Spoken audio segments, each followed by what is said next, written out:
Los libros de texto, para referirse a la historia de España, comienzan hablando de los iberos y los celtas. Más o menos vienen a decir algo como lo siguiente. En torno al año 5000 a.C., se establece en la parte sur-oriental de la península ibérica un pueblo a cuyos integrantes conocemos como iberos.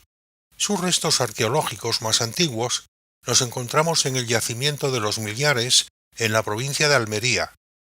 Los celtas, por su parte, llegaron atravesando los Pirineos en torno al año 900 a.C. y se establecieron en el norte peninsular. Mientras que los iberos vivían en ciudades y se dedicaban a la agricultura, los celtas vivían en castros y se dedicaban a la caza y a la ganadería. La unión de los dos pueblos en algunos lugares origina el nacimiento de los celtíberos.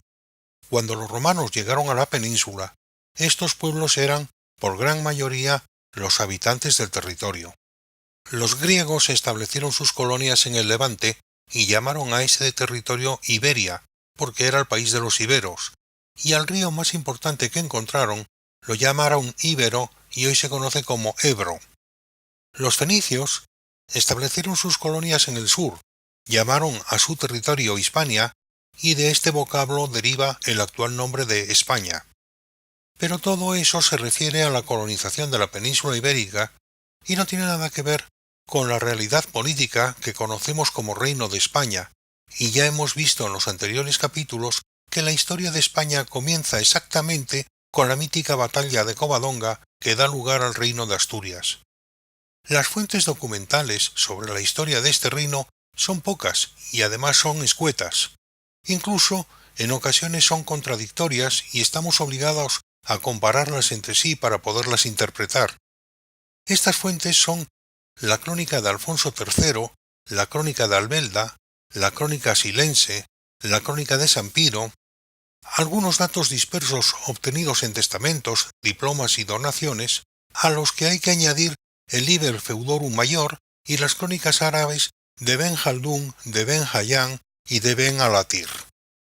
Estas fuentes nos dicen que algunos visigodos de estirpe real se dirigieron a Asturias y en el año 718 eligieron por su príncipe a Pelayo, hijo del duque Fabila. Tan pronto tuvieron noticia de esto, los musulmanes enviaron un ejército que fue derrotado con la ayuda divina en la Covadonga del monte Euseba. El gobernador musulmán, llamado Munuza, cuando se entera, escapa de Gijón, pero los asturianos lo alcanzan y lo derrotan en la batalla de Olalíes, cerca de Oviedo, de modo que ningún musulmán quedó al norte de la cordillera cantábrica. En el año 737, su hijo Fabila sucede a Pelayo en el trono, pero como solo reinó 2 años, no hizo nada digno de pasar a la historia. En el 739 es elegido como rey por todo el pueblo Alfonso, hijo de Pedro, duque de Cantabria, que tomó por esposa a Bermesinda, hija de Pelayo. En unión de su hermano Fruela, liberó muchas ciudades como Lugo, Tui, Oporto, la metrópoli Braga, Viseo, Chaves, Ledesma, Salamanca, Zamora, Ávila, Segovia, Astorga, León, Saldaña y Álava, entre otras, dando muerte a los árabes que las ocupaban y repoblando con sus cristianos el territorio de Asturias, Castilla y la parte marítima de Galicia. Álava, Vizcaya y Pamplona no necesitaron repoblarse, porque ya estaban habitadas por cristianos. En el 757 le sucede su hijo Fruela, que peleó contra los musulmanes en Galicia y tuvo que hacer frente a una rebelión de los vascones. Obligó a los obispos a abandonar la costumbre de casarse y mató a su propio hermano llamado Vimarano para que no aspirase al trono. En el 768, su primo Aurelio, hijo de Fruela, hermano de Alfonso I, le sucedió en el reino. Hizo frente a una rebelión de los esclavos y mantuvo la paz con los musulmanes. En el 773, Silo se hizo con el trono por estar casado con Adosinda, hija de Alfonso.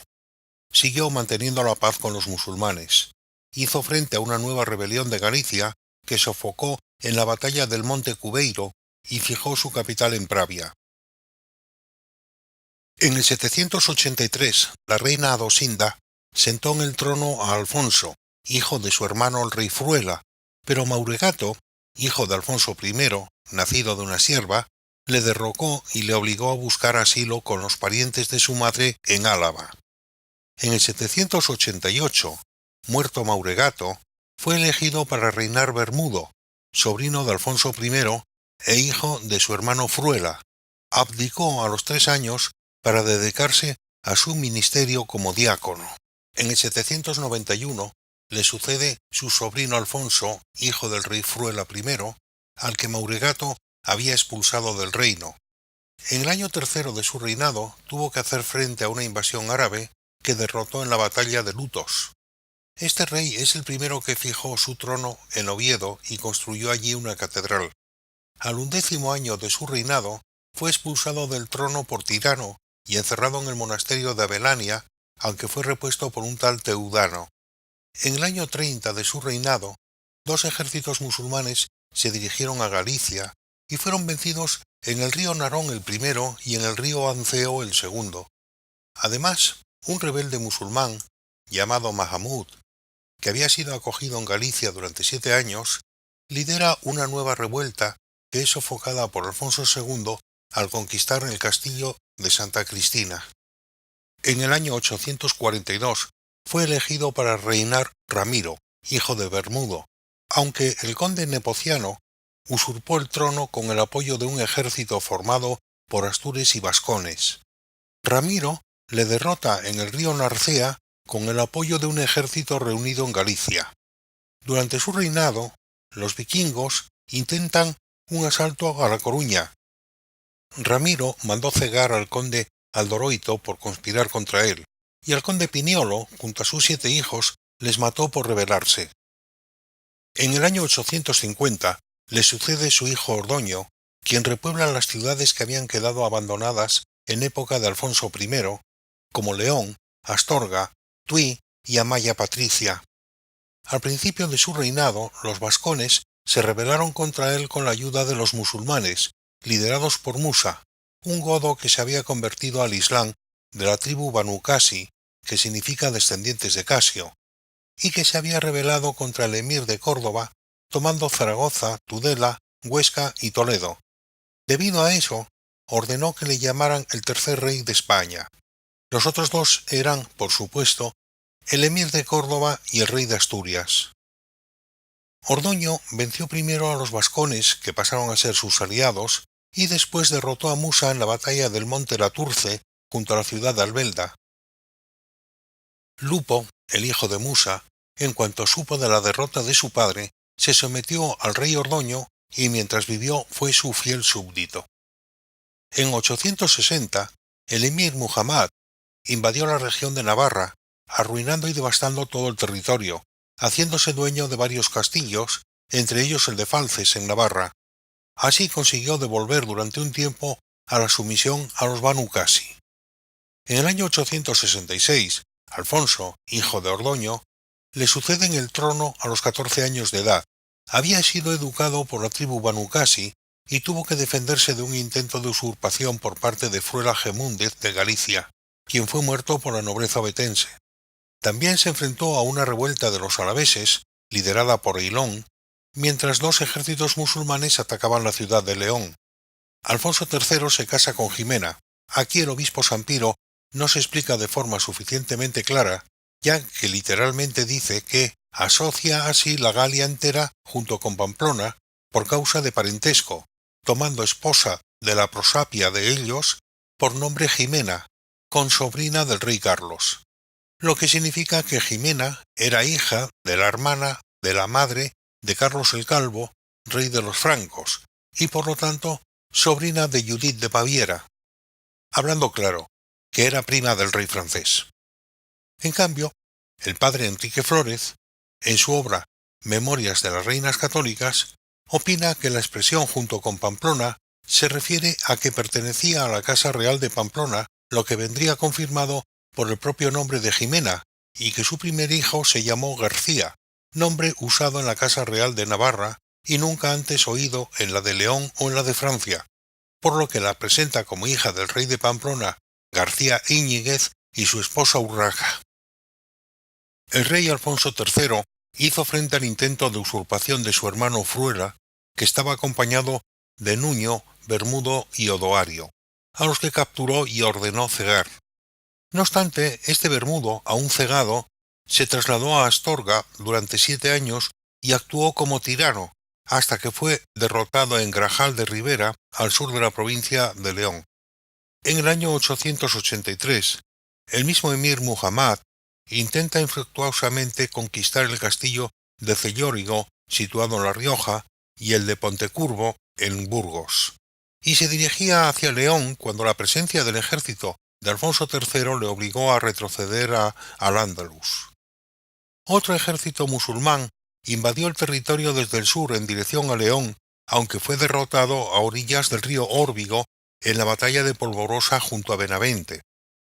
Bajo este rey se repueblan las ciudades de Oporto, Braga, Viseo, Chaves, Zamora y todos los campos góticos que se encontraban abandonadas desde la época de Alfonso I, y prosigue su avance hasta el río Tajo. Según el obispo Lucas de Tuy, Jimena, que se decía reina de las Galias, tornóse a pensar maliciosamente en qué manera pudiese echar del reino a su marido el rey Alfonso y sustituirlo por su hijo García. Para ello edificó castillos en el reino de León como Alba, Gordón, Arbolio y Luna, y diólos a su hijo García para que tiranizase contra su padre.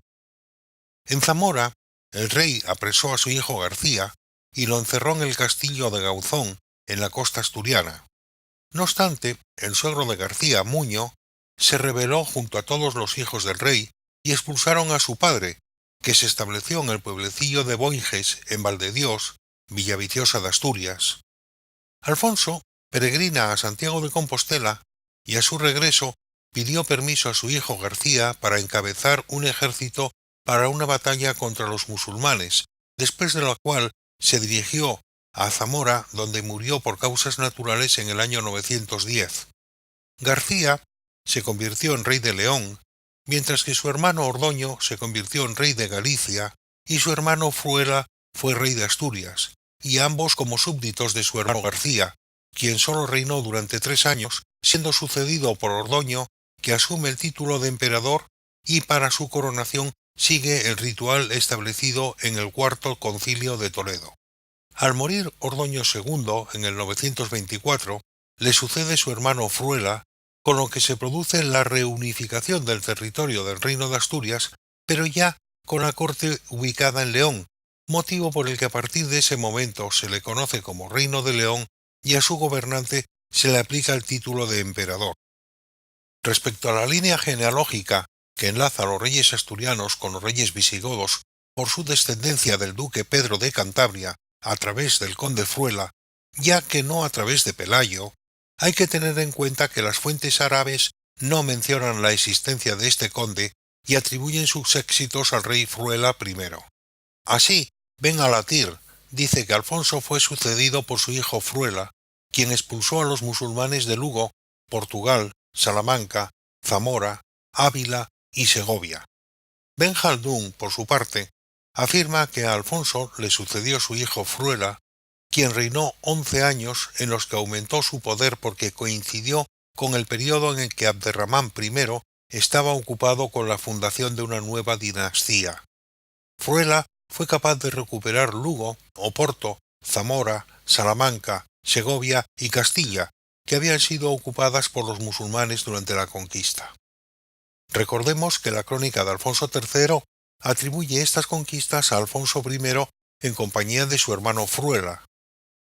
Esto es todo lo que dicen las crónicas sobre la historia del Reino de Asturias, y vamos a remarcar 4 de estas informaciones porque son importantes para entender la evolución del reino.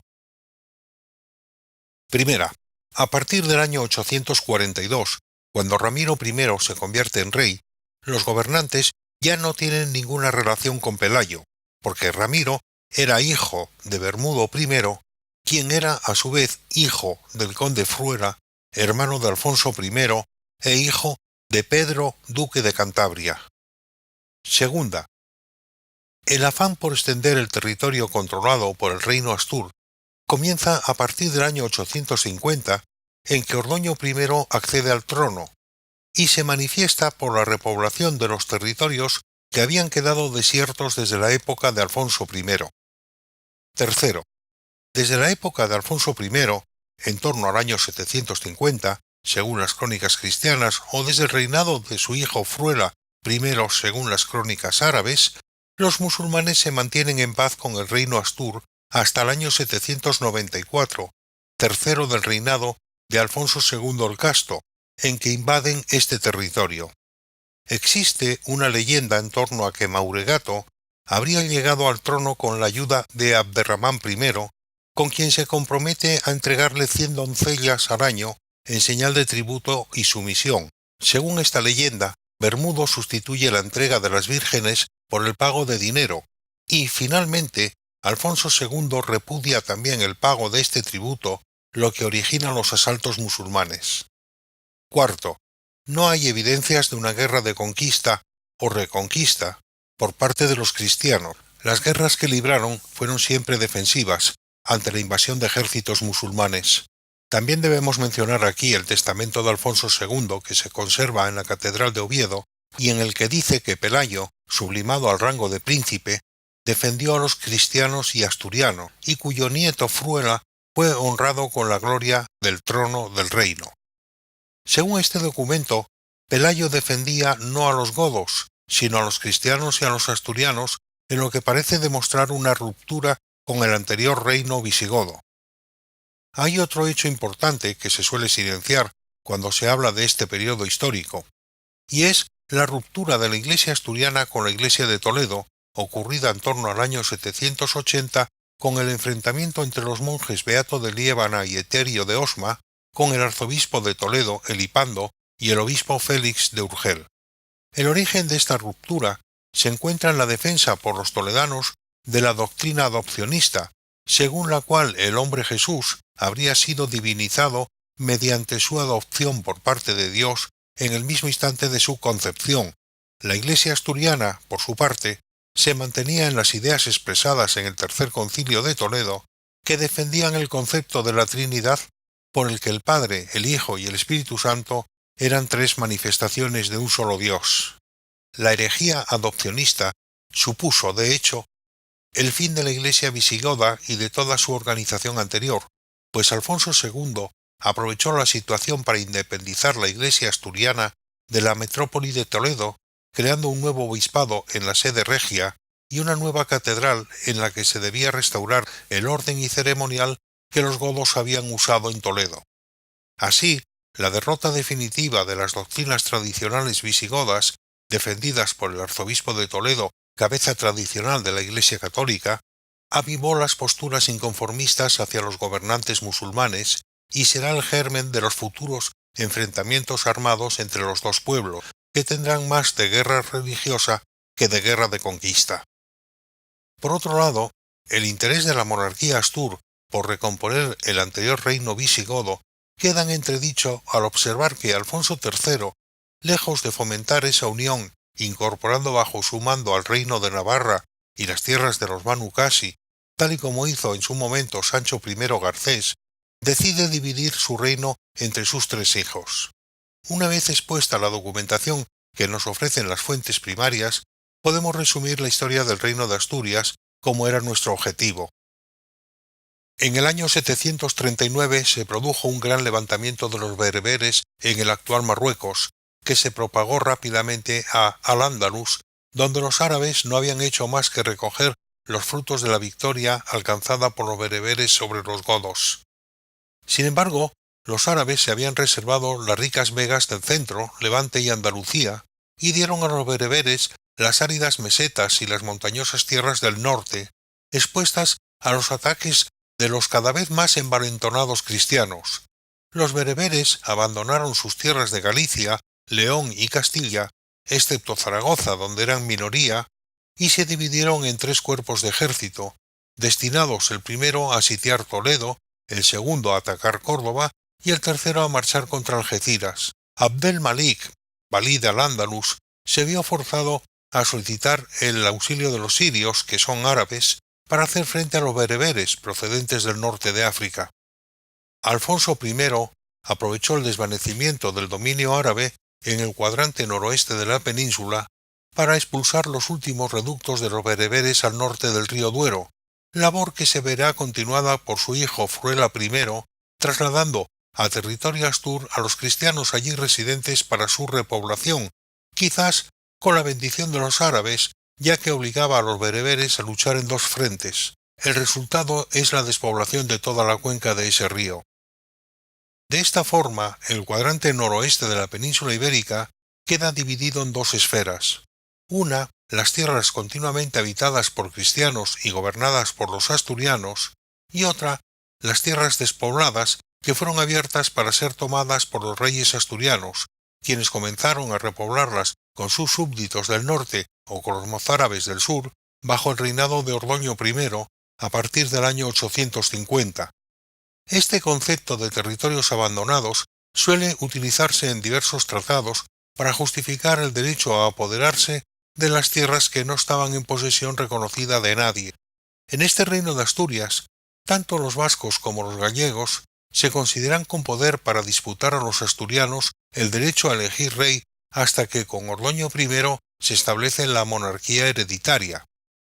En el año 780, bajo el reinado de Silo, la Iglesia católica, representada por el obispo metropolitano de Toledo llamado Elipando, adopta la herejía del adopcionismo, a lo que reacciona Beato de Liébana publicando su Apología contra Elipando, que supone la ruptura de la Iglesia asturiana con la Iglesia de Toledo y que se traduce en la construcción de una nueva basílica en Oviedo con carácter metropolitano y que inaugurará Alfonso II el Casto en el año 832, donde se han de celebrar todo el ceremonial que se venía celebrando en Toledo hasta entonces. Esta ruptura, que podría incluir la negación a seguir pagando tributos al emir de Córdoba, origina una serie de intentos fallidos por parte de los musulmanes por invadir el territorio asturiano y obligarles a reconocer su condición de súbditos. A partir del año 850, como hemos dicho, los cristianos comienzan a extenderse hacia el sur y a repoblar las tierras que habían quedado abandonadas en época de la revuelta bereber. Finalmente, en tiempos de Alfonso III, deciden atravesar el río Duero para llevar la frontera hasta el río Tajo, conquistando ciudades situadas tan al sur como Coimbra o Salamanca. Alfonso III será el último rey de Asturias. Sus hijos ya serán conocidos como reyes de León. La interpretación que hace la enseñanza oficial es que el reino de Asturias supone un intento de regeneración del reino visigodo, por lo que se presenta a sus reyes como descendientes directos de la Casa Real Goda, con el derecho ideológico a recuperar el reino y la gloria que tuvieron en el pasado, motivo por el cual serían los legítimos líderes cristianos en la península. Se basa esta conclusión en algún texto de las propias crónicas. Por ejemplo, la versión rotense de la crónica de Alfonso III dice: empieza la crónica de los visigodos, compilada por el rey Alfonso. La crónica de Albelda, por su parte, al referirse al reino de Asturias, dice: sigue el orden de los reyes godos o betenses, y al referirse a Alfonso II el Casto, afirma que adoptó todo el orden y ceremonial que los godos habían usado en Toledo. Ya hemos visto que los nacionalismos aflorados durante las guerras carlistas obligaron a mantener el principio de una anterior unidad española que se creyó encontrar en el reino visigodo de Toledo, por lo que se asume la interpretación literal y exclusiva de las crónicas asturianas sin analizar los datos que ofrecen otros documentos, como los que aquí hemos estudiado.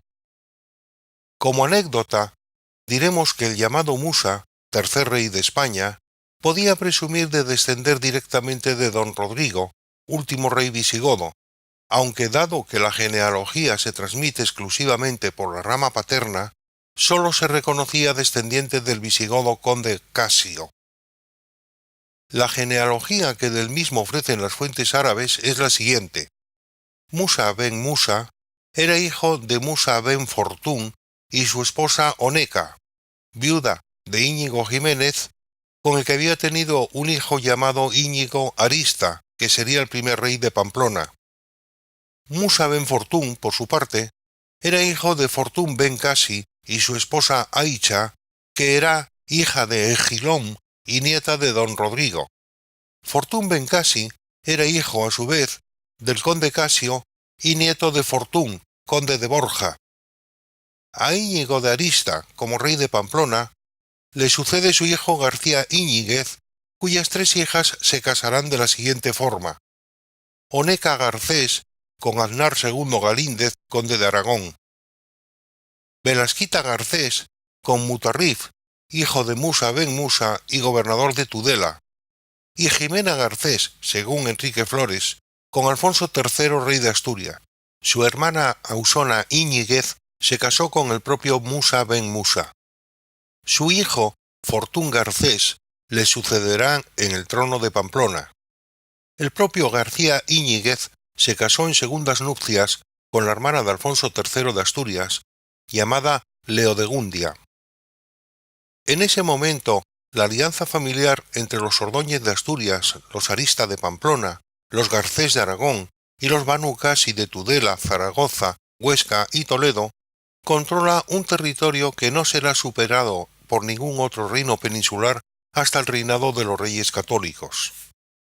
En vez de unirlo bajo su mando, como hubiera sido lógico si pretendiera recomponer el reino visigodo, Alfonso III lo divide aún más al repartir el suyo entre sus 3 hijos. En fin, son cosas curiosas de esta llamada Reconquista. Como bien escribió Jorge Santayana, aquellos que no recuerdan el pasado están condenados a repetirlo. Gracias por estar ahí. Les espero en el próximo programa.